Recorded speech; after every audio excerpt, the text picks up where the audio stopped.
dening tiyang susah lho. Menapa ingkang panjenengan susah? Nggih, Ndoro. Dheweke kok susah ngoten enten napa? Reyang niku mboten jarpanono. Joblo. Kon iki dina gak tak bayar terusan. Kakek-kakekan. Nancene wong ku yodok kon. Kakang Semar. Kaya-kaya aku rumangsa gabok tegese rumangsa era bendungan Kalisraya kaya-kaya kok ora tambah ango banyu sansaya susut kaya apa Semar mesakno para tani sing manggon ana ing karang perdesaan kaya apa Lurah Badrana niku menapa mumpun dilebeti menapa derek wonten ing mriku ningali bocor-bocor nonton ora kaya-kaya Semar ndak dulu kaya-kaya ora ana sing bocor Kakang Badrana mula bukane nganti aku rumangsa welas rumangsa isin karo para kawula cilik metu saka ing bangunan mlebu ana sandroning alas kekarepan aku nyuwun klanjang darbe pasti ndolek papan kang sing sepi Semar iso nyuwun lan Gusti Kang Akarya jagat Badrana pun kali duwe pikiran kaya ngoten. Menika laput kaya ngoten monggo sumarah mawon kali Gusti Kang Akarya jagat. Dalahe Pandhawa niku ndara kula Kresna. Menawi jenengan lewat mikir ngoten kaya-kaya boten nrimakno. Menawa perlu niku dilairno wonten donya Ndara. Mergo sampeyan lair niku mboten jaluk. Mboten nyuwun lair, mboten der. Monggo sumarah mau ngoten ngersani Gusti Kang Akarya jagat. Oh. Karya janapa? Mendel daun saprasto. Batose Arjuna. Yang kaya mengkono bener Semar yang kok urip iku ora jauh mergo aku diuripi karo sing gawe urip kurang nrimaku kurang nrimaku anggonku urip ana ing alam bebrang ya yang pancen kaya mengkono aku tak tindak menyang ing bangunan Kalisraya bendung wonten ing Kalisraya sanalika wonten ing Arya Janaka liyak-liyak blaga ayangan nyongso manjing ana ing madya madyane Wanawasa bae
Monggo balik tau. Niku apa alas tanggungane gogo bublo. Wis angel angel.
Mandeg sanalika Garya Janaka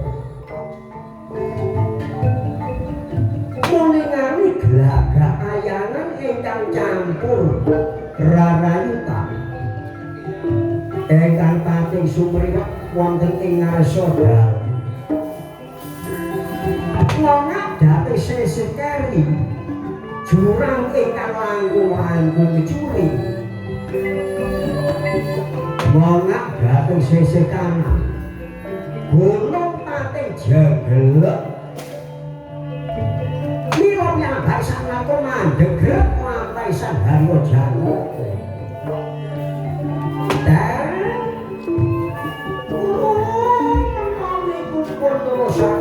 wong alas mriki niki wonten alas ingkang gegerutan kata bangsa bangsane macan bangsa simo menawi dipun pamangsa menapa kados pundi Ndara nggih Ndara niki enten alas panggonane blok-blok panggonane jim setan monggo balikno Kakang Semar menawa Garya Janaka balik kapratandha dudu watek-wateki satriya sing niki Ndara mungkin menawi wonten menapa-napa pendhapa boten jaket menapa boten sumpek ngoten. Nggih, Ndara, monggo balik monggo.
boten to balik menawi kenapa-napa Nira Sekar niku dipun paiben kalih Ndara kula Pandhawa kabeh Ndara menawi wonten apa-apa nggih dadi Pandhawa boten jangkep boten enak nggih Ndara monggo balik mawon nek dheweke boten kersa mangisul dondonganipun enten napa-napa Reyang dipun paiben kalih Ndara kula kabeh Kakang Semar karo Mangun Dewangsa dudu wantek-wantek ing Garya Janaka menawa balik dalan iki sing kaya napa mambune kaya ngeten Sang Garya Janaka manjing dhateng ing Madya Madyane Wanawasa mambet gondo amis gondo banger gondo basi lantaran Wanawasa menika padunungane para inggol ilu-ilu Banaspati para raksasa menapa dene Sardula ingkang galak kathah wanda tegese akeh batang mila wonten ing Madyane Wanawasa mambet gondo amis gondo banger Sang Garya Janaka ngrapal aji minyak jayeng kakon ya gondo Hermawan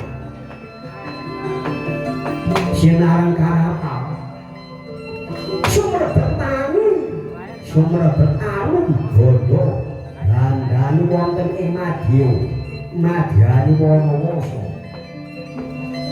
boten kenganggo seyang among tuwuh kersane yang wasesa tunggal Wanawasa boten tau mambet gondo wangi sanalika para Dermawa para raksasa pating geger pating geru kaya rijal ingkang lagi memungsu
Iblis laknat padha gegojegan.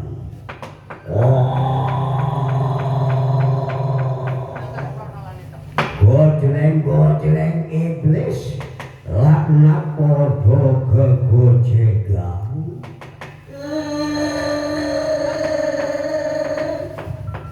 Gojleng iblis laknat padha gojleng. Wah, satriya di omah sapa jeneng? Satriya di omah sapa jeneng? Satriya di jeneng sapa omah? Ditakoni klecam badak numpung ketemon bedangane anyar. Ditakoni klecam badak numpung ketemon bedangane anyar. Bedangane anyar satu ditakoni klecam badak nu ketemon. Apa budek, apa bisu, apa budek, apa bisu, apa budek ditakoni jegideg kae. Cok, apa ono? Takono tole mak. Wong ambune kok buse kok. Kakek-kakekmu takono. Bendaramu jangan dibegal. Buat dibegal. Ora apa-apa. Kok niku iso ae. Dulur takono. Nek belum takono. Ayo takon. Yo ayo takon. Ayo takon.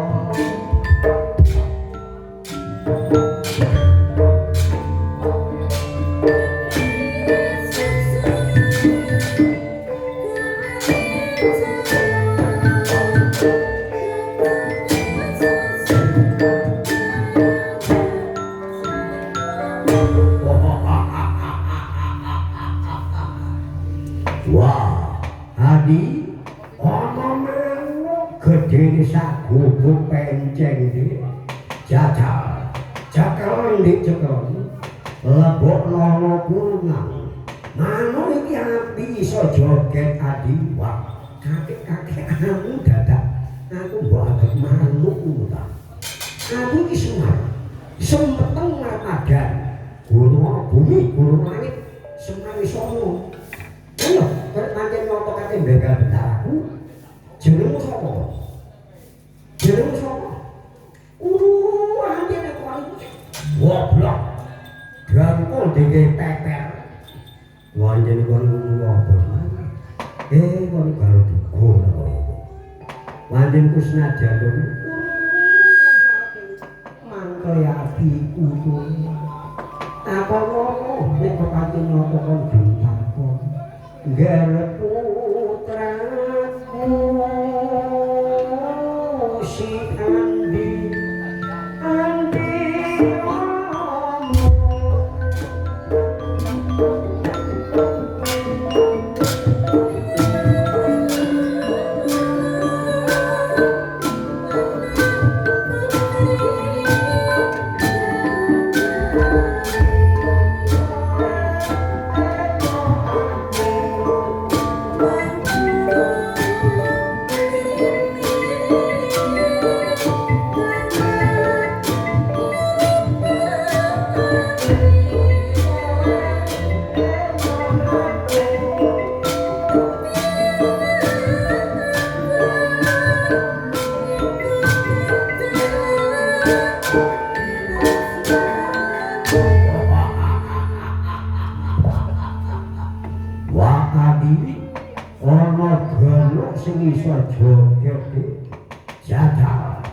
dilebokno ana kurungan Dik. Gono iki kok apik sing kono obat manasatine. Kon kok manasati bener to. Jenengmu sapa? Aku Kala Maeso. Kala Maeso. Iki sapa? Aku Kala Pragalpo. Kala Maeso, Kala Pragalpo. Lho. Kok dia butuh adik? Aku butuh sing keren dhewe kan aku kan. Yo amit-amit. Wong potongane nisi gak nisi percing keren. Gara-gara iko Manasati kan iko kan. Kon saiki jenengmu sapa? Jenengmu sapa? Aku ta iya jenengmu sapa? Tapi aja kandha-kandha wong ya Kang ya. Lho apa? Lah nek gak kandha-kandha wong nek nyira kon sapa Kang? Lho gembek butuh. Jenengmu sapa Dik Dik? Ngene ya Kang jenengku sak temene aja kandha-kandha wong aku isin. Mergo jenengku iku elek. Sapa?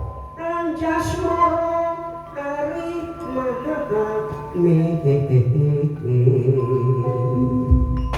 Lho apa jenengmu iki? Jadi jenengku Anjasmara Ari Mahami ngono. Ya tak ngono ya dilakokno Kang wong ku biyen kate bancane simbok biyen jarene dua amit ate jenenge dibancani barang. Sing tak cacake sih. Anjasmara Ari Mahami. Ana apa Kang? Lho iya. Jenenge kok sapa Kang? Ya ngene lho jenengku iku bare padha-padha wong. Sing weruh iku tanjak kok kabeh jero ngawaki. Lho kabeh kate guyu bareng nangis yo guyu. Jenenge kok sapa Kang? Den tuntut ketak den. Den tuntut ketak den. Den tong tong tong tong. Lho dadi jenenge kok genduru ketak den genduru ketak den den tong tong tong tong genduru ngono kan gak yo dilakokno. Anjasmara Ari Mahami. Ana apa Kang genduru ketak den. Den tuntut ketak den. Den tong tong tong tong. Ora ana apa-apa Dik Anjasmara Ari Mahami. Lek ana apa-apa Kang genduru ketak den. Den tuntut ketak den. Den tong tong tong tong.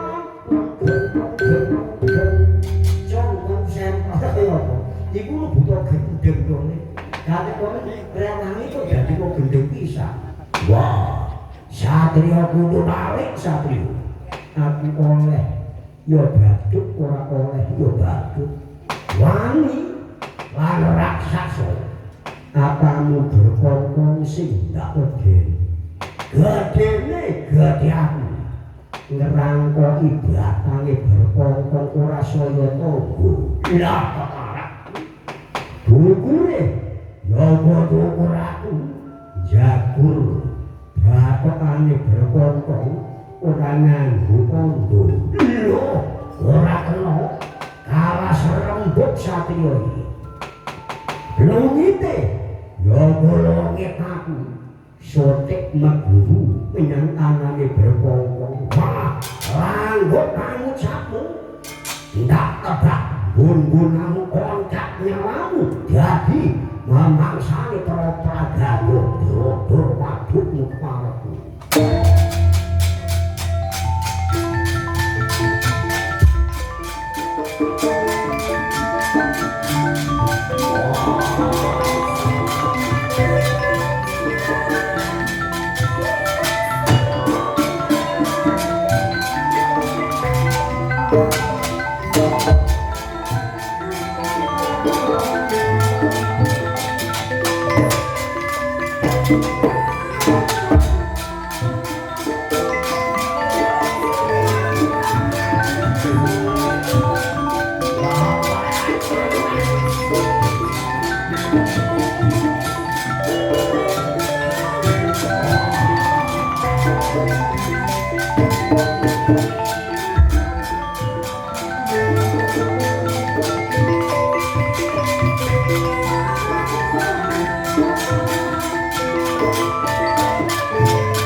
Suku saya tunggal kumpul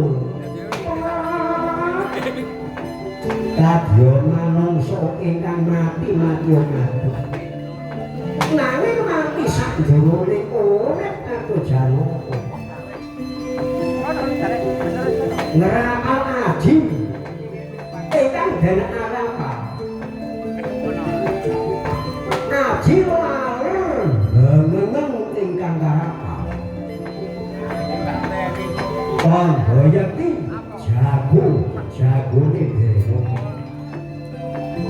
rampung pangeramal aji lalur meneng sangargara Janaka kesir sami rono kancik ana ing tepi suwinging Kalisaya bebungan Kalisaya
Aku buatan padani konco Sranggono ranggo bapak simbole Sranggono rambang aja kaya ngono siramun duwe bapak ana ndi bapakku ana ndi bapakmu ana ndi ger Sranggono yo ya kok bapak iku wah, wong ibu cilom bapak wis tuwek aku ora percaya babar pisan mbok nggono bapakmu ya mbok ya sama kono kok bagus yo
Sranggono apa yoga kanthi raharja anggonmu sowan ana ngarsanipun bapa jajal bagya sapratanmu yo ngger yo Sranggono yo aku ngaturno bhakti karo bapakku Rapoto Dewa bapakku iya ya tak trimo kanthi legalane tunggali ora liwat puja pangestuning pun bapa enggak tampan ana Sranggono yo ndak gegem dadekno jimati Sranggono urip ana ing alam donya bapakku putraku Sranggono upaya kanthi raharja anggonmu sedo ya simbola anakmu Sranggono ngaturi bhakti karo simbola iya tak trimo kanthi legawani tunggal ora liwat puja pangestunipun ibu ya tanpa mono ya wong bagus yo ndak gegem simbola dadekno jimati anakmu urip ana ing alam bebrayan yo mbok yo iya nggih yen pancen kaya ngono satemene siramu ora gelem metu saka ing sandroning pertapa nganti guru ana sukunipun ibu lan sukune bapak ana apa sing ana apa sing simbok karo bapak iya ana apa nek ana apa saiki aku takon sak temene ngono aku iki anake sapa sing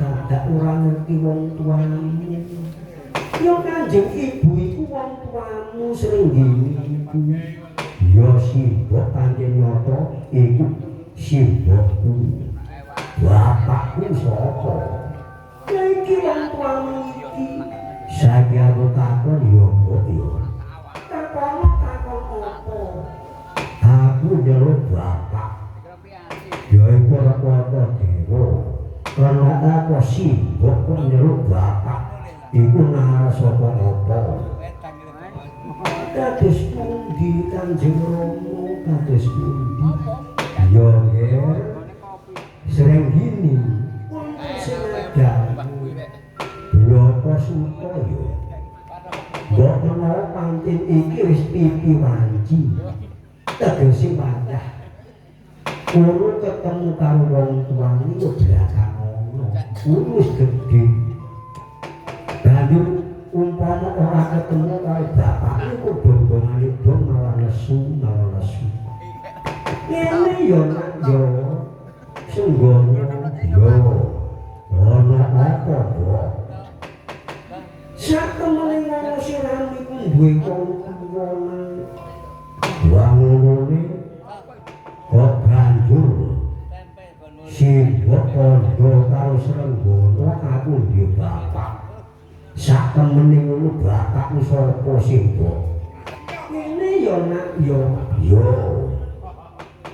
yen pancen nyapa aku ketemu mbok aku kepengin sungkem mbok iya bapakmu kok yaiku ana Pandhawa kono nandar-nandar penanggoke Pandhawa maksude penanggok iku apa mbok maksude penanggok iku ya nomor loro saka Pandhawa iku sapa Pandhawa iku kabeh 5 iku sapa mbok siji ratune Prabu Puntadewa penanggoke bapakmu Werkudara lah dene penengae Raden Arya Janaka nomor 4 karo nomor 5 iku ragil kembar asmane Nekula kang Sedewa manggon ana ndi mbok iku mbok manggon ana kraton Ngamarta nggih tak dolekane yo mbok yo bapakku yo mbok kose mangko dhisik mongko mundak kesasar iki dina Pandhawa manggon ana ing kali ngono kali apa sih golek iwak ngono ta aja kaya ngono ya iku Pandhawa saiki ngono bendung Kalisraya waduh bendung Kalisraya iya nggih yang mongko Kalisraya iku manggon pucuke ana ya iku Depok pertapane bapakku Waru Binangun iku pucuke lah terus Kalisraya manggon ana ndi ngono ngene ya nek siramu tak jarwani sak temene biyen ngono biyen Pandhawa kepengin bangun Kalisraya nganti direwani mesut raga apa brata bangun mesut raga apa brata apa brata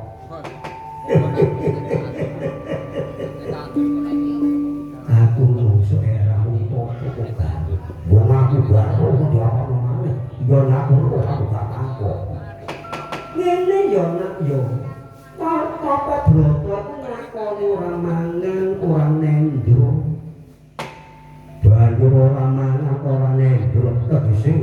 ora mangan ora turu ngono ambo. Pancen nyapa kaya ngono direwangi tarak broto. Banjur kala manggah munggah tanah munggah kepethuk karo anganipun ibu.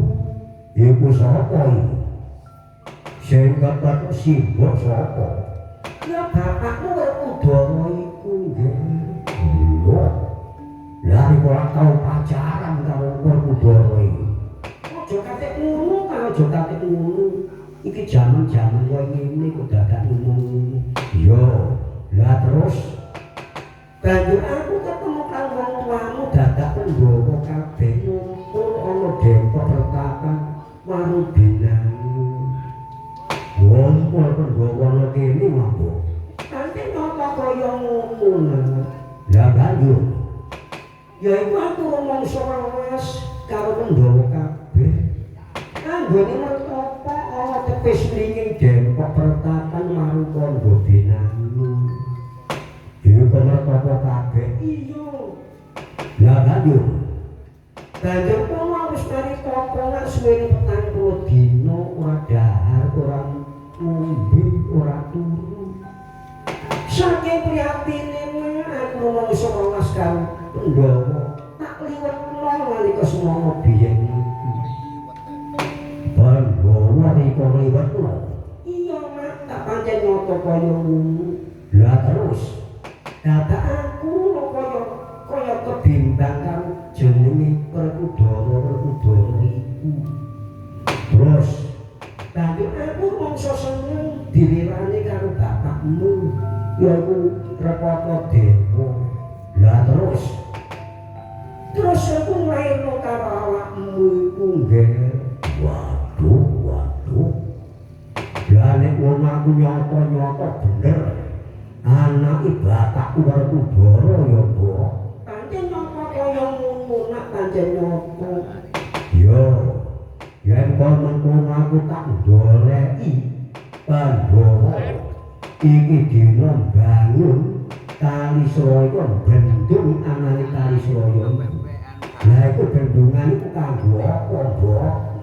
Ora ana maneh ancene Pandhawa ku welas asih karo sepadha padane puri.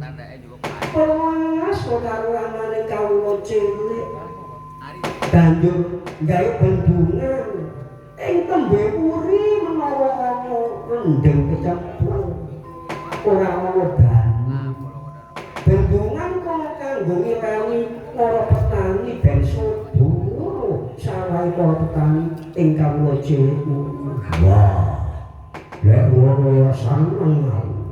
Lek ngono Mbok, aku tak pamit karo Rika ya Mbok. Ya aku ora dadi apa-apa. Mbok menawa iki wancine ya Ndek ya. Pun bapa titip iki ae. Mbok menawa ana apa-apa, siramu bisa ngrampungi kanane. Ya iku pusaka saka Kanjeng Eyang. Lho dadi aku yo eyang tandur buang lho ta. Iya wis nyata-nyata kaya ngono ditutup-tutup ana kaya apa. Mesti kono kaya dene mambu iku tetep mambu nggih. Yo. Ya kono iku ngrutakno apa. Iki mustikane yuyu. Wah ngono mustikane yuyu apa sih? Mergo yuyu ku dhewe mustika. Lah dene Kanjeng Rama iki mula bukane asmane Repata Dewa. Repata ku yuyu, Dewa iku wis ngeparan makna. Mula bukane nggih pusaka mustikane yuyu iki gawane ya. Mbok menawa ana reh apa ae. Iku kanggo senjatamu nggih. Ya bapakku karo simbok aku tak pamit tak golekane. Bapakku sapa kok? Werkudara ya jenenge sapa ae kok. Akeh banget. Ya Sena ya Wijasena, ya Gayutanoya. Ya kono aku palilah ana tak golekane. Bapakku Werkudara. Bapakku Werkudara. Aku anakku Sanggana.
yen pancen nyata kaya ngono kakang ndak ora aritmu saka ngisor yo aja nganti konangan karo sapa wae mergo rika iku ana sanjeroning banyu aku yoga ana sanjeroning banyu menawa kasembadan kakang rika karo aku oleh wejangan ilmu saka Danyang Durna mendaning aku ketiban angane pulung mbok menawa kakang ya yen pancen kono kuwi diodos-odos ananing bendungan kali saya iki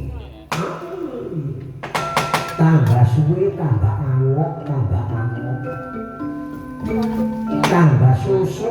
susut banyune bendungan kali saya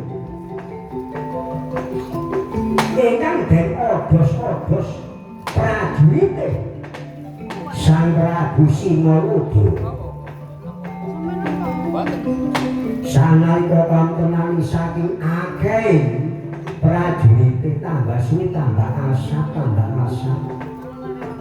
katinga semangat loro kanan niku sanalika para Pandhawa rumangsa gawok rumangsa era Garya Kudara ningali lan ingkang putra Gatotkaca Antarja kawan Antasena anakku iki kaya apa kok asak koyo ngene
nimbangkan ingkang putra pun Gatotkaca yo anak kula kadut pisan iki Kanjeng Rama nimbangkan ingkang putra pun Antarja iki Antasena iya Pak napa Pak iki dina putra-putraku kabeh lumana yaiku bendungan ketok asak tambah suwi tambah angok apa wis mbok leboni kanane bendungan mbok menawa ana trek sandi apoyo sing grogoti kanane bangunan iku ingkang putra sampun mlebet wonten ing lebetipun bendungan niku boten wonten menapa-napa kula ingkang ngaturna sampun manjing wonten madyanipun bendungan Kali Sroyo niku boten wonten menapa-napa Antasena iya Pak napa Pak lebono ana sanjeroning yaiku bendungan Kali Sroyo wis gak kurang-kurang mlebu nganti aku kaya ora bisa ambrokan ngono tak doleki ora ono tapi kok kaya dene kono sing nyawe dhewe Pak iku Pak waduh yen kono ayo padha dinyatakno durung kawuk uga nyatakno anek kula kaduk pisan uga nyatakno dilamro wonten sing ngadawu yen kono kerajaan karo pusaka yen ana apa-apa mesti mati kena pusaka wis tak kendhawuh kakak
Sang Binatara Dewa Bathara aku mongging ana ing Jumantara tak andeng ana ing dedharatan kaya dening aku nginjeng dom sing tanpa seca kaya ana satya kang bagus ing werna krendha ing busana di sana aku menutakon yo siramu kaya siramu ku ndarbeni cahya cahyane dewa sapa siramu yo yen pancen nyata siramu takon karo aku yo aku srenggono kang dadi jenengku siramu srenggono yo saka ndi kok siramu ndarbeni cahya sing kono iku mergo aku saka Dempok Pertapan yaiku Waru Binangun. Oh, saka Dempok Pertapan Waru Binangun. Yo.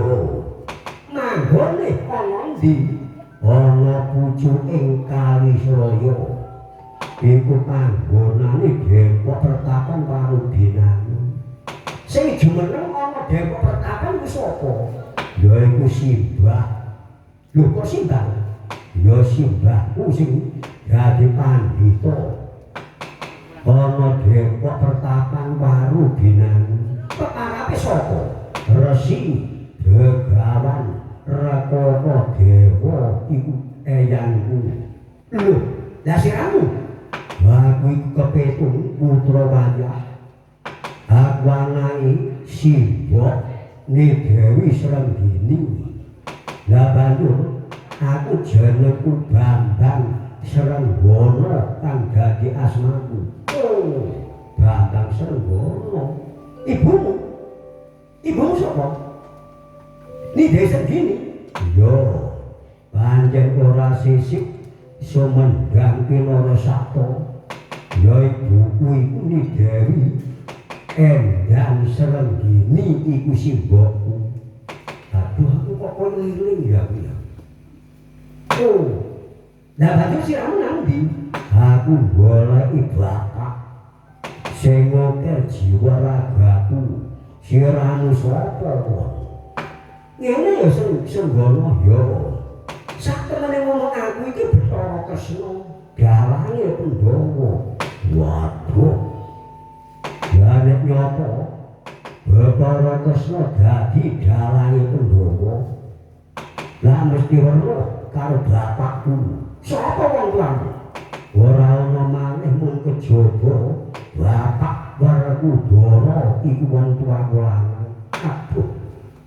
Mbok menawa iki sing iso ngerampung. Mergo ana lakon mesti ana putuse. Ana bundelan mesti ana kaitane. Kene ya Srenggono. Yo. Ana kraton Ngamarta iku pancen iki dina. Yaiku bangun Kalisraya kono dibendung kan Kalisraya iku. Kono Kalisraya dibendung, pancen nyata kaya ngono. Lah terus ana raja saka kraton Tirtagrisna. Asmane Singalodra. Oh, sik. Singalodra. Pancen nyata kaya ngono. Ora tedas tapak karo pambe sisane grindha. Landhepe keker bacok ngorok kena tumbak lakak-lakak. Wah, lah terus aku gelem dono wong tuamu. Yaiku sapa wong tuamu? Werkudara. Ya tak dono wong tuamu sewu. Lanten iso ngerampuni raja saka ing kraton Tirtagrisna karya tak bagi menungso iki.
Konan wong nang cipta indra Ramaraja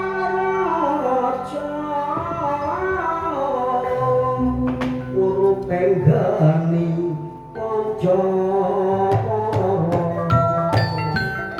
ngalap-ngalap sondongan dosa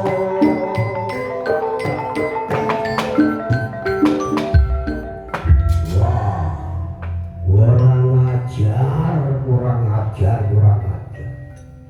Bandara ora ana sing cukup mungsuh karo aku nganti Bathara Kresna ngupaya minta sraya jeramu sapa apa minta serayaning Bathara Kresna tebak ngaku ndak uklek-uklek wajahmu kemarat kok. Yo, yen pancen nyoto, jeramu burung weruh karo aku.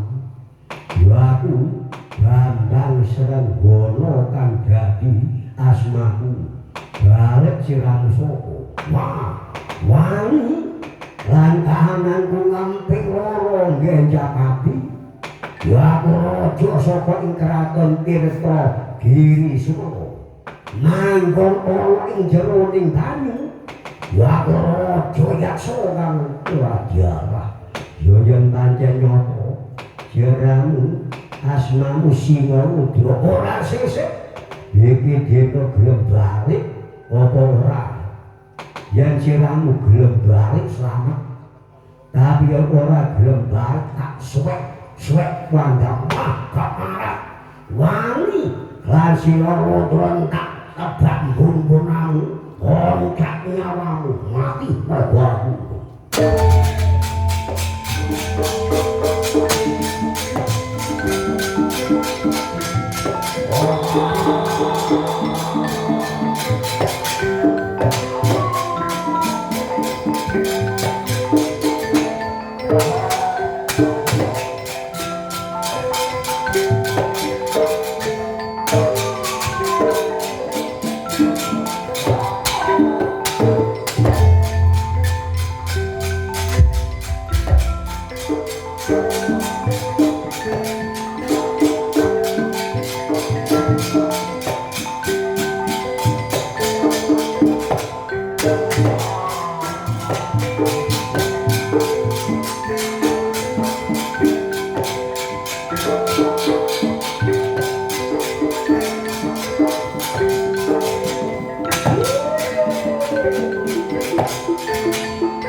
Mustikane yuyu kena kanggo nyernakno Prabu Singarudra iyana sirnakno tapakno kang alami mustikane yuyu yo angestu kabeh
Kresna sumping jaya mulya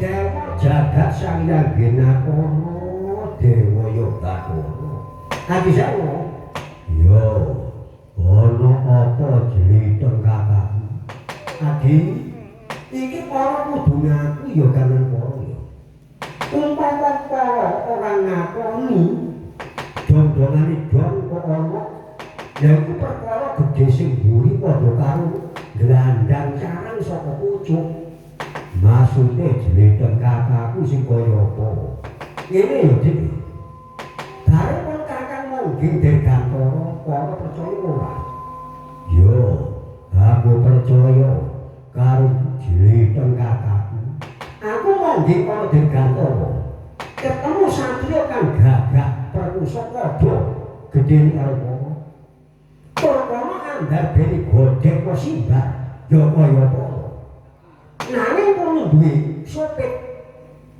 tegese kono duwe sopit iku kaya-kaya tangane ana supite kang ngene ora eling ya ora eling udah aku tahu oh gak eling gak ini ya di para bloko ae nalika semana biyen esih para ngiyasa tegese yaiku mbangun kali nganti ora dadi-dadi ora eling nek semana biyen iya terus kaya apa to nalika semana nganti para rewani masuk ora apa-apa bloto Pandhawa ana yaiku karene gunung ana gunung kono Dewa Pertapan sing aran asmane Dewa Pertapan yaiku karo binangun apa bener kono eling apa iya ya pancen kuwi aku tak eling-eling pancen iya terus banjur para duwe apa yo kan yo apa-apa nek gak tau apa-apa kan aku coba ngono tak ngaku bloko yang kalau ngaku mengko bakal kepenak yang ora ngaku iki krimian dadi grojogan kok mergo sing ngakuni ya iku ratu saka Tirtagiri Sura iku putra saka Dewa Pertapan karo binangun asmane Bambang Senggono waku baru kok temen karo aku setak demit melek lho karo nah mula-mula itu mbuh kok nyebol tak percaya ora tak aku belum gini kok iku sapa bapakku waraku doro aku anakmu bapakku aku anak isi bot serenggini anak ini yaiku bapakku Rekoto Dewa ya aku Bambang Senggono bapakku aku anakmu bapakku Werkudara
Singaludha dong-dongane dong wono sanggup nemokno karo Bapakku Werkudara ana ndi Gusti Bathara Kresna bapakku yaiku Werkudara ya Sena iki ati Sena kalau percaya iki kan apa delengen ta pasuryane ndarbeni Godheka Sindar tur kono iku ora bisa basa.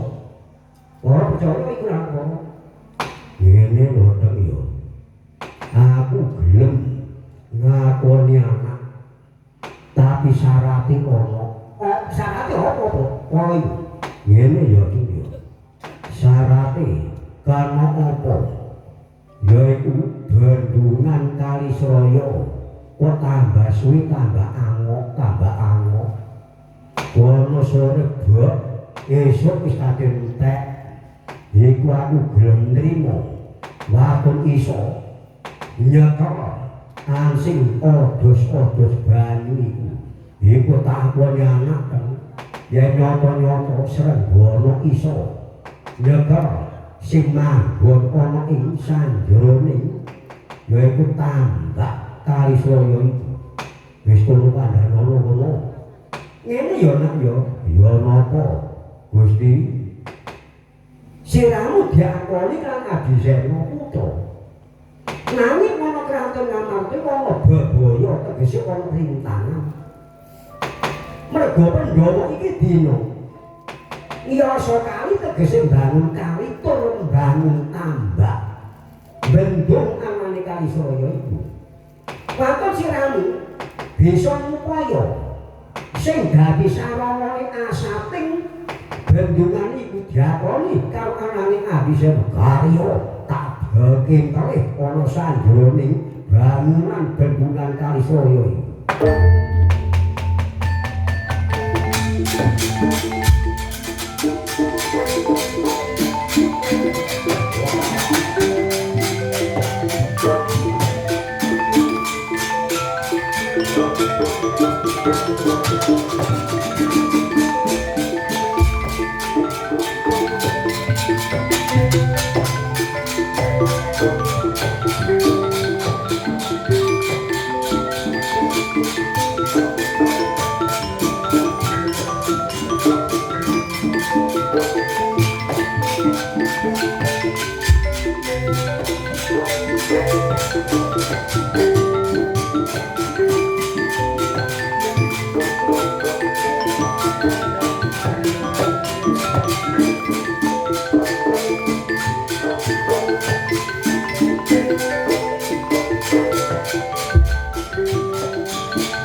nang indra kira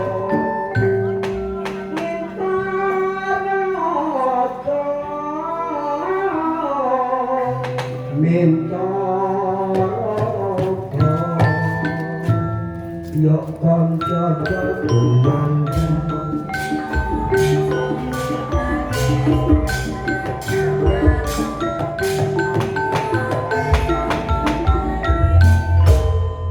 wah iki kaya tak dulu saka dhukuring bangunan bendungan Kalisaya kaya ana sing umek mestine iku ambekane manungsa utawa ambekane bangsa jin sing manggon ana sanjeroning bendungan Kalisaya yen kaya tak lebonani waton ana sing ngrusak aja takon dosa ndak suwek-suwek wanggamu kepalaku.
Kyai Sunaji dene wontenanipun punika sampun rampung anggenipun yasa lepen Sraya kadamel tambak utawi bendungan ngaten niku.